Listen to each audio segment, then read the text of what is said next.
This is News 25 with Deanna O'Donnell.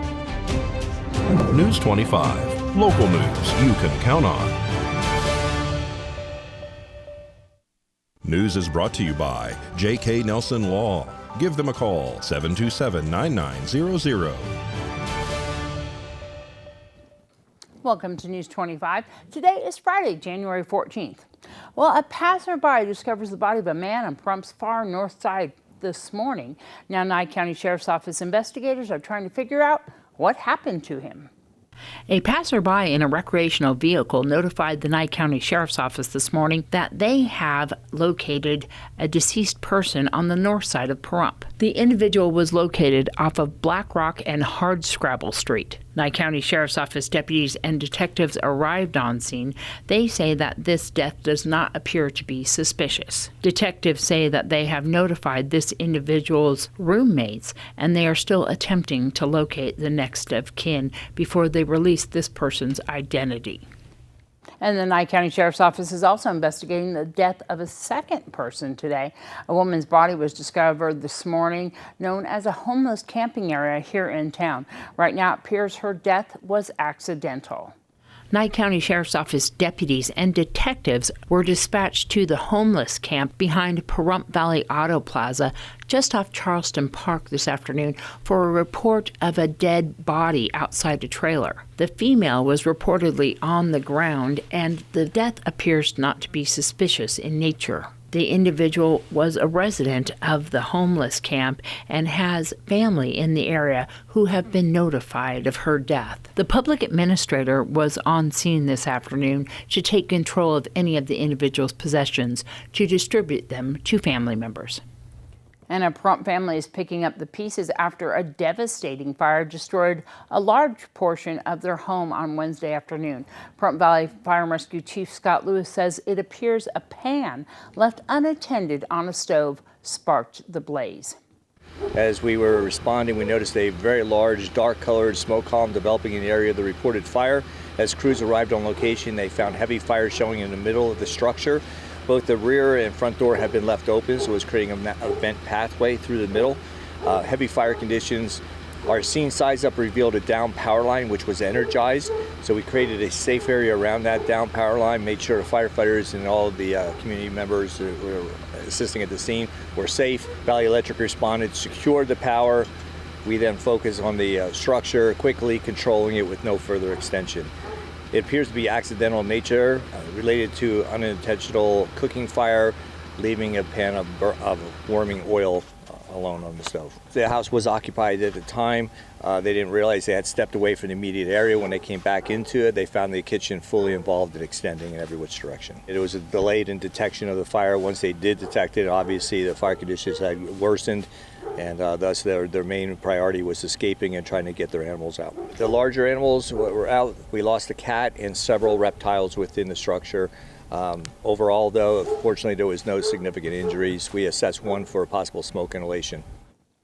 Well, 2 Bishop residents were transported this morning from a 3-vehicle crash on Highway 395, according to California Highway Patrol. The 2 females inside the car also had a 2-year-old male in the car when the driver crashed into a semi-truck at a high rate of speed near Brockman Lane. The 60-year-old driver from Delano, California, was not injured in this accident. However, the 2010 Ford Explorer that caused the crash and crashed into that truck continued across the highway, crashed into a fence and a tree, and then another vehicle, which was a Ford Econoline. That car finally came to rest, overturned off the highway. Amazingly, only minor injuries were reported. Personnel from California Highway Patrol, Inyo County Sheriff's Department, Bishop Police Department, Bishop Fire and Rescue, and Emergency Medical Services responded to that crash scene. News 25 will return right after this break. You're watching News 25, the most recognized and farthest reaching local news in Nye County. News 25, local news you can count on. This segment is brought to you by Higher Society Smoke Shop in Las Vegas. Call 702-982-2300. Call 702-982-2300. Welcome back. A disturbance call here in Pahrump leads to the arrest of a man who is allegedly throwing rocks at his wheelchair-bound girlfriend. Brad Francis has more.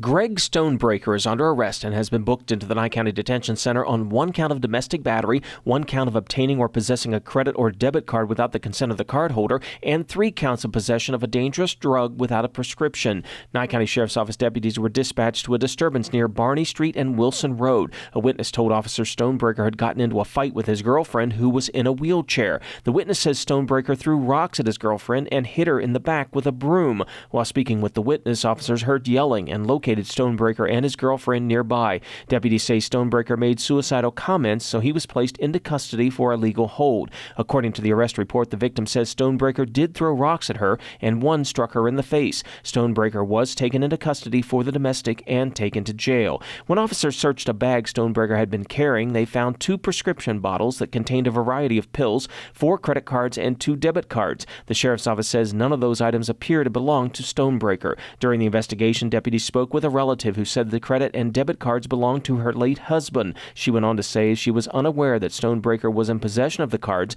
and that he did not have permission to have them.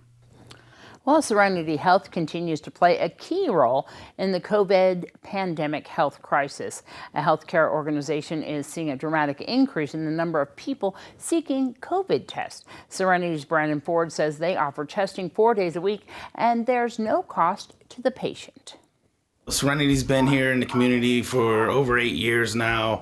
We were doing the mental health, and then we started branching out and doing more healthcare. When the pandemic hit, all of a sudden there was this need for testing, and we had the relationships with the labs already because they were doing blood or, urinalysis and things like that. So the conversations began, and that's when we partnered up and started doing the COVID testing here and set up a drive-through. There's no cost to the patient. I don't use the word free because it gets billed to insurance or HRSA, is the government will pay for COVID testing. You should never have to pay for a COVID test. And that's what I like to emphasize to people. Please, save your money where, it's already hard enough. Come on down, we'll test you for free, no charge. And if you have insurance, we'll bill your insurance. If not, then we'll take care of it with the government grant. The trend is definitely increasing. We're starting to have conversations about extending our hours even. Currently, we're doing the drive-through Monday through Thursday from 10 to 2. But with the increase in numbers, this week alone, we've already probably had more tests done than the last 3 weeks. You just show up, no appointment needed, and as things continue to follow the trend and the numbers keep growing, we're going to extend our hours and maybe even try a weekend. Yeah. We'd like to maybe give a weekend option for people. Well, this is drive-up testing, so you will need to stay in your vehicle. Again, there's no cost to you. Your insurance or the government will pay for that test. Serenity Health is located at 2280 East Calvada Boulevard. The hours are Monday through Thursday from 7 a.m. until 2 p.m. There is no appointment necessary, and right now they're talking about expanding those hours. COVID-19 vaccinations are offered every Wednesday from 10 to 2, but you'll need to make an appointment for that. To do that, or for more information about the COVID testing, you can contact Serenity Health, 775-751-5211. And also they do take considerations if you're outside of those hours or on the days where they're not having the drive-up testing. If you missed any of that information, you can go to our local Pahrump Facebook page and we have it pinned to the top. Well, there is a lot happening in Henderson's Water Street District. The Water Street District Business Association held a mixer Wednesday evening, putting a spotlight on business in that area. Mayor Deborah March says it's exciting to see continued interest and growth in the Water Street District. Well, there's so many wonderful things happening on Water Street in terms of new development and businesses. But tonight we're celebrating with the Business Association and the membership and having a nice reception, first of the year. So we're excited to bring everyone together and to talk about the great things that are happening in our community and in the downtown. We love to encourage folks to do business, to locate their business down here, and it's such a vibrant place to be. People say, well, it's like a 40-year journey to get to where we are today. The reality is I think you have projects that really tip over the redevelopment effort. And I think projects like Lifeguard Arena have certainly made a difference. Projects like Wyndham Kimsey's investment on Water Street as well, with Public Works Coffee and his architecture firm. And now we're seeing residential development occurring, which is very exciting. Now we're seeing a Watermark, which is bringing in residential and other smaller residential investment projects happening as well. So it's really an exciting place to be. One of the things that we invested in early on was making sure that we had complete streets so that we set the table for businesses to come in here and for residents to come here. But then we have new restaurants, Biscuits and Bourbon and Sticks, and so many little restaurants along Water Street where there's a lot more circulation, people walking around. There's lots of activity, and it really is a lot of fun to be down here, and it's nice to see the circulation that's occurring here. Pacific Diner is about 2.5 years old. So, but the building has been here since 1950. It was actually opened as the hardware store for Greater Henderson area. We are on 18 West Pacific Avenue, which is a block down from Water Street, and we are open 7 to 3, 7 days a week. As a diner, we sell comfort food. That biscuits and gravy that Grandma made, that you woke up as a kid and you heard her out in the kitchen, that's what we strive for. Being out here and being part of the community that our children go to school in and that we live in, that's what meant everything to us. Water Street District Business Association is a business organization that supports the businesses in and around Water Street. We are not only businesses supporting other businesses, but we are also oftentimes residents that are consumers of these businesses. And it's a small, knit community business organization that really supports each other. Our website is www.wsdba.org. And you can get information about signing up. You can get information about joining one of our committees and about the benefits of membership. We're not exclusive to just Water Street. We're actually open to anyone in the valley. And that, again, is because we like to support businesses not only as fellow business owners, but also as community members and consumers. More news, including a local fundraiser for one of our sports teams, right after this. You're watching News 25, brought to you by Mountain West Lawyer, Injury Attorneys, 727-9500. News 25, local news you can count on. The Pahrump Valley High School baseball team may soon get some new equipment and be able to make repairs to its practice facilities. Players grabbed power washers, sponges, and towels this past weekend, bringing a shine to dozens of vehicles that showed up for a car wash fundraiser at Pahrump Valley Auto Plaza. A couple of the players came up, asked for a donation. I said, well, hey, you want a little bit of money or, good size money? Yeah. And then after talking to the coaches, there's quite a bit they actually really needed for the team. Baseballs, turf, netting for their cages was kind of in disrepair. So well, let's do it. Let's do a car wash. The kids got involved, and they're up here. They're putting skin in the game, which is what it's all about. I got here around 9, and a little after 9:30, cars started showing up. I appreciate everybody coming out, donating. Right now, we're like around $2,600. Our goal is like $3,500. If we do more, it's even better. It'll help out a lot to buy new things for these baseball players. We need some netting for the cages, some turf for in between the cages.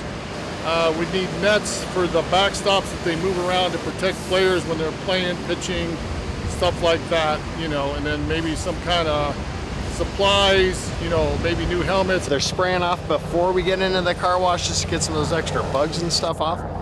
Then going through the car wash, out, traffic's being directed out to the parking lot, and the team's drying off the cars. And then we're just touching up, and we've done dozens and dozens of cars, had dozens and dozens of donations from $5 to $100 to more, and we're very, very grateful. Opening day is in the middle of March. I'm not sure the date on that. Hope to see a lot of people out there and come support the team. And thank you for everyone that's supporting the team today. Well, elderberry is becoming a popular natural remedy during cold and flu season. But does it work? One recent study examines whether elderberry extract decreases severity and duration of the flu. Dr. Michael Mackin from Cleveland Clinic Children's led the research. It actually didn't make any difference at all compared to placebo. When you took all the patients who took elderberry and all the patients who took the placebo medication, their illnesses lasted almost the identical length of time. The study looks at 87 people ages 5 and up who went to the emergency department with flu. They took elderberry extract or placebo for 5 days. Some also took other prescription flu treatments. Results suggest elderberry had no significant advantages over placebo. People who received elderberry and no other flu treatment actually had moderate to severe symptoms 2 days longer on average than people taking only placebo. These results contradict previous studies, and Dr. Macnan says further research is needed. When it comes to the flu, prevention is key, and the best way to prevent influenza is a flu shot. I think it's important to emphasize that right now we don't have anything to treat the flu that works wonderfully well. Even the 4 standard treatments that are available only make you feel better about 1 day sooner, and any medication also comes with some side effects. So I think it's important to try and prevent flu and get the flu vaccine. It's recommended everyone 6 months and older get a flu shot each year. Complete results can be found in the Journal of General Internal Medicine. Well, we know that you have seen this cat before, and if you're looking to adopt a feline companion, we may be able to help. For today's Save a Pet, Darby joins Binks at Desert Haven Animal Society. Today's Save a Pet segment is made possible by Realty Executives in Action. Put the team at Realty Executives in action for you. Hi, I'm Darby here at Desert Haven Animal Society, and today we are joined once again with Binks. Binks is a very rambunctious 3-year-old kitty, beautiful cat, all black with gorgeous, gorgeous green eyes. Binks has a lot of energy, and unfortunately he's actually spent about half of his entire life in a kennel in the animal shelter, which is just incredibly sad. He's such a sweet boy, super duper high energy, acts like a kitten still, wants to just love you. He is just such a sweet little boy. He wants to run around, wants to play. He will literally do anything for somebody to give him attention when you actually come into his room. He will shove both of his paws through the kennel cage trying to go and get your attention so you can give him some pets and play with him. He's very loud, loves to talk to people. If you want to come and see Binks or any of his friends here at the cat room in Desert Haven Animal Society, please give them a call. 775-751-7020, or you can look them up on their Facebook page at Desert Haven Animal Society. Okay, Binks has to go because he has to go run around right now. Huh, Binks? News 25 Weather Cam is brought to you by Lerner and Rowe Injury Attorney's Office in Pahrump. In a wreck, need a check? Call 702-877-1500. And it's a beautiful Friday with the sunset happening. We're going to find out what's in store for your weekend weather right after this break. News 25 weather is brought to you by Dairy Council of Nevada. The splash of cream in your coffee, the dollop of sour cream on your burrito, the melted toasty cheese on your pizza. Undeniably delicious, undeniably dairy. Enjoy what's real. Hi, good evening, Nevada. It's John Kohler from the KPVM Channel 25 Weather Studios. Congratulations to us all on a 3-day weekend. Oh, it's coming. Looking forward to it, and we love the holiday, MLK Day. Fernley Fallon, Carson City, what do you got for us? About 50 degrees? Good enough, all right. Tonopah, Goldfield, about mid-40s, 47 degrees. Beatty, 61 degrees. Very nice, very nice. Amargosa, 67, just a titch behind Vegas at 68. And out in Death Valley at 78 degrees. Here in the paradise of Pahrump, well, let's take a look. Current temperature is 58. Fine weather. Look at that. Low tonight, 36 degrees. That humidity really hitting us at 42%. Yeah, it's feeling kind of positively balmy out there when those 8-mile-an-hour winds come at us out of the east-northeast. Beautiful sunset this evening at 4:51. Ongoing, you're catching the last of the colors right now. Sun will be up tomorrow at 6:54. We'll look forward to that. A high tomorrow of 60 degrees. A low tomorrow of about 36, and that humidity sticking with us. I see lots of clouds in our future. How many? This many. Look at this. 1, 2, 3, 7, 6 clouds. How about that? Saturday, Sunday, Monday, Tuesday. It's going to be mostly cloudy, but some sunshine peeking up over the top. And then look at that, Wednesday, Thursday, clouds thinning out. Friday, beautiful, sunshiny weekend to look forward to. Next weekend, and look at those temperatures creeping up about 10% from a high of 60 degrees, averaging up to 65 degrees by weekend. Very, very, very nice. Loving the springtime almost weather. We'll look forward to it and keep an eye on it as it develops and let you know how it goes. Back to the desk and have a great weekend. Here's Deanna. Thanks so much, John. Well, entrance fees will be free at all National Park Service sites on Monday. That's this Monday, January 17th, in honor of Dr. Martin Luther King Day. And of course, that also means Death Valley National Park. Trip planning advice can be found on the park's website at nps.gov/diva. All national parks will also have free entrance on the following dates in 2022. Saturday, April 16th, the first day of National Park Week. Thursday, August 4th, and the anniversary of Great American Outdoors Act. Saturday, September 24th, the National Public Lands Day. And Friday, November 11th, which is Veterans Day. So, of course, if you want to head on down to the Death Valley National Park, they are open and there's free entrance fees. And, of course, Red Rock will have free entrance fees as well. Well, we hope you are going to have a wonderful weekend. You stay safe out there. We'll see you back here on Monday. I'm Deanna O'Donnell. Good night.